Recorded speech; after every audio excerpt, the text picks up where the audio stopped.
Sylvie Vartan, l'icône de la musique yéyé française, portait en elle une profonde tristesse qu'elle hésitait à montrer en public, mais qui a façonné sa carrière et elle-même de manière inattendue. La plus grande tristesse de sa vie fut le terrible accident de voiture du 20 avril 1968, alors qu'elle roulait en voiture avec son mari de l'époque, Johnny Hallyday, sur une route de France. La voiture a perdu le contrôle et s'est écrasée contre un arbre, causant à Sylvie de graves blessures au visage et lui faisant presque perdre la vie. Bien qu'elle ait survécu, elle a dû subir de multiples chirurgies reconstructives, un soutien douloureux pour recréer les cicatrices de son corps hybride divin. Sylvie a un jour partagé dans une interview amusante « Je pleurais, non pas à cause de la douleur, mais parce que j'avais peur de ne plus jamais monter sur scène. J'ai l'impression de m'être perdue. » L'accident n'a pas seulement été un choc personnel, mais aussi un grand défi, car elle a dû faire face à la peur d'être oubliée par le public au sommet de sa carrière. La tristesse s'est intensifiée lorsqu'elle a repensé aux autres pertes qu'elle avait subies dans sa vie. En 1980, sa mère, Ilona Vartan, décède après une longue maladie cardiaque, laissant Sylvie dans un état de vide.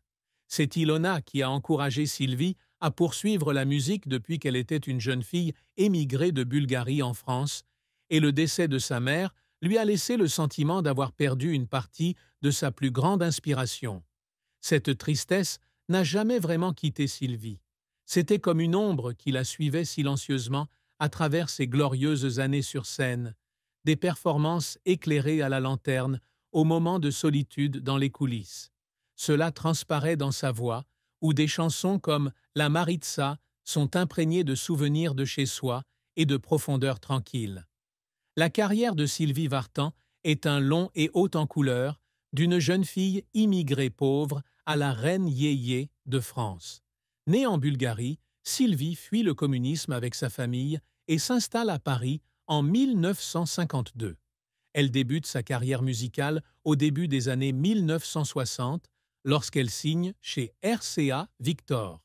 La chanson Panne d'essence, 1961, avec Frankie Jordan, l'a fait découvrir au public français, inaugurant l'ère yéyé, un style pop vibrant, associé à une chorégraphie captivante.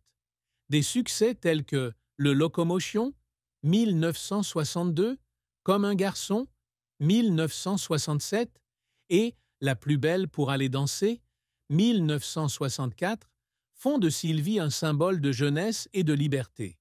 Elle ne se contente pas de chanter, mais se produit également dans des danses chorégraphiées élaborées, apparaissant régulièrement à la télévision française et italienne, de Top à Canzonissima. Sa carrière s'étend sur des décennies, avec plus de 70 millions de disques vendus et des centaines de concerts à travers le monde. Mais ce chemin n'est pas toujours pavé de roses. L'un des plus grands revers de Sylvie est survenu après un accident de voiture en 1968. Lorsqu'elle est revenue sur scène, elle a dû faire face aux doutes du public et des critiques qui pensaient qu'elle n'avait plus la même beauté et le même charisme qu'avant. L'album Sylvie à Nashville, 1969, enregistré aux États-Unis avec l'ambition de conquérir le marché international, n'a pas rencontré le succès escompté. Sylvie avait l'habitude de pleurer en studio lorsqu'elle écoutait les chansons qui n'étaient pas bien reçues, ayant l'impression que tous ses efforts étaient enterrés. « J'imaginais que je pouvais voler plus haut », a-t-elle dit à son manager George, « mais peut-être ai-je parlé ?» Un autre revers survient dans les années 1980, lorsque le style yéyé échoue de plus en plus et que Sylvie tente de se tourner vers le rock et les ballades. L'album Made in USA, 1985, a été critiqué pour son manque de personnalité, et les faibles ventes l'ont fait sombrer dans une crise mentale. Un jour, elle s'est retrouvée seule dans son appartement parisien, en pleurs, car elle avait l'impression que le public lui tournait le dos. Mais Sylvie n'a jamais abandonné. Elle est revenue à Qu'est-il arrivé aux blondes, 1991. Un album à succès a démontré qu'elle pouvait encore s'adapter et plaire au public. Les tentatives de faire pleurer Sylvie non seulement échouent, mais révèlent également une situation difficile. Après l'accident, elle a passé des mois à s'entraîner pour retrouver confiance en elle, malgré la douleur causée par ses blessures. Elle a pleuré dans la salle d'entraînement quand elle n'a pas pu faire sa routine de danse comme avant. Mais elle a continué parce qu'elle ne voulait pas faire semblant d'être déçue. Lorsque sa mère décède, elle monte sur scène quelques jours seulement après les funérailles, chantant La Maritza avec des larmes qui coulent sur ses joues. De longues nuits blanches, des sommeils tristes, et puis des réveils, tout cela apporte des larmes, mais prouve aussi la volonté de faire d'un artiste qui ne cesse de se battre. Sylvie Vartan ne voulait pas seulement être une chanteuse célèbre, elle aspirait à laisser une empreinte forte dans l'histoire musicale française. L'un des plus grands atouts qu'elle a toujours recherché est de redéfinir le style yé-yé, en le transformant en un symbole de liberté et d'individualité féminine. Comme un garçon n'était pas seulement un tube, c'était aussi un manifeste sur l'émancipation des femmes dans la société conservatrice des années 60. Sylvie a dit un jour « Je veux que les gens ressentent de la joie et de la force lorsqu'ils écoutent ma musique. » Ses performances dans des salles majeures telles que l'Olympia à Paris et le Carnegie Hall à New York témoignent de ses efforts inlassables. Elle essaie également de devenir une artiste polyvalente. En plus de la musique, Sylvie a joué dans plus de 20 films, de Patate, 1964, à L'Ange Noir, 1994, prouvant qu'elle n'était pas seulement une chanteuse, mais aussi une actrice talentueuse. Elle rêve qu'un jour son nom soit reconnu comme celui de celle qui a apporté la culture française au monde en associant ses racines bulgares à un style franco-italien unique. Maintenir une carrière qui s'étend sur 6 décennies est un exploit dont elle est fière, malgré d'innombrables défis à relever.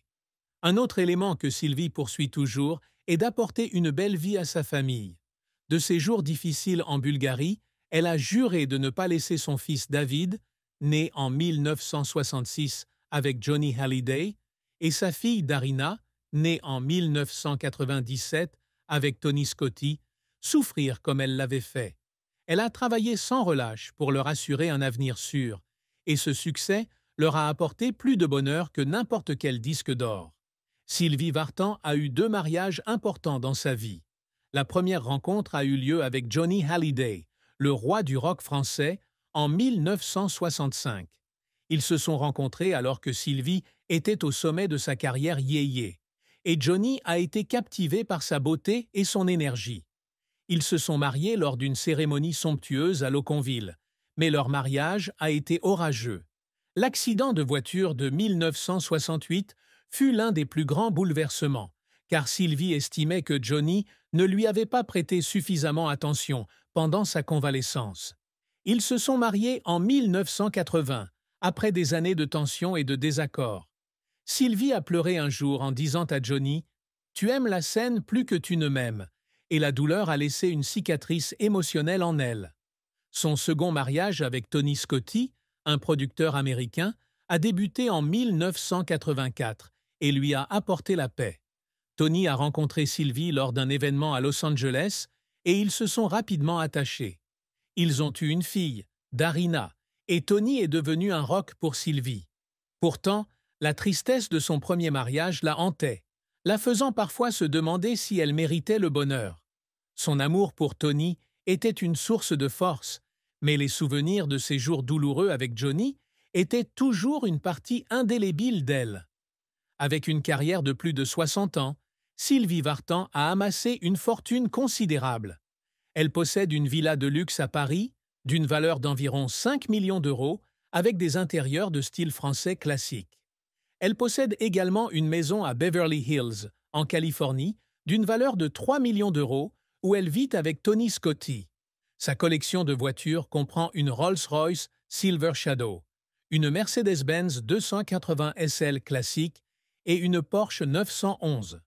La fortune de Sylvie est estimée à 30 millions d'euros provenant des ventes de disques, de concerts et de contrats cinématographiques. Elle investit également dans l'immobilier et possède un petit studio à Paris. Malgré sa richesse, Sylvie vit simplement et fait régulièrement des dons à des organismes qui soutiennent les enfants immigrants, comme une façon d'honorer ses racines. La famille de Sylvie a toujours compris la tristesse qu'elle portait dans son cœur. Son père, Georges Vartan, a dit un jour « Sylvie était une fille forte, mais l'accident l'a changée à jamais. Sylvie a beaucoup pleuré après la mort de sa mère, mais elle ne nous a jamais laissé la trouver faible », raconte son frère Georges, qui est aussi son manager. « Ma mère pleurait quand elle pensait qu'elle ne pouvait pas me protéger des épreuves de la vie », a déclaré son fils David Hallyday. Darina, la plus jeune fille, a déclaré « Maman s'assoit souvent et écoute de vieilles chansons et pleure, disant qu'elle s'ennuie de sa grand-mère et du bon vieux temps. » Sylvie Vartan était une grande artiste, une mère dévouée et un cœur blessé, mais toujours brillant. Ses plus grandes tristesses, l'accident de mission et la perte de sa mère, furent de profondes blessures, mais aussi la motivation qui l'a poussée à créer des mélodies immortelles. Sa carrière est un témoignage de talent et de volonté. Son amour est un voyage de la douleur au bonheur, et son héritage est un